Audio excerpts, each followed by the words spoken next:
सिक्खापदं समादियामि।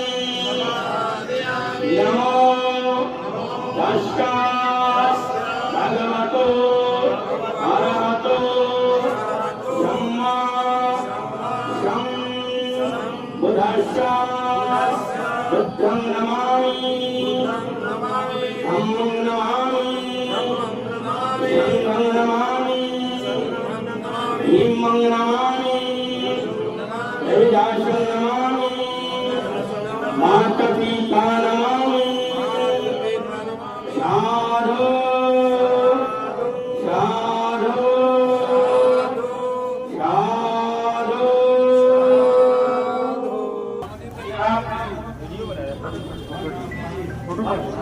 सामने कुर्सी पर बैठे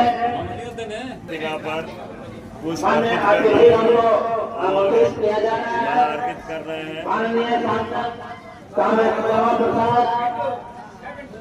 सभी लोग गौतम बुद्ध और बाबा साहब की प्रतिमाओं पर कुछ अर्पित कर रहे हैं। आगे की कतार में बैठे अपने माननीय महान कार्यकर्ता है। इधर एक बार सरोज भाई थोड़ा देखिएगा मेरे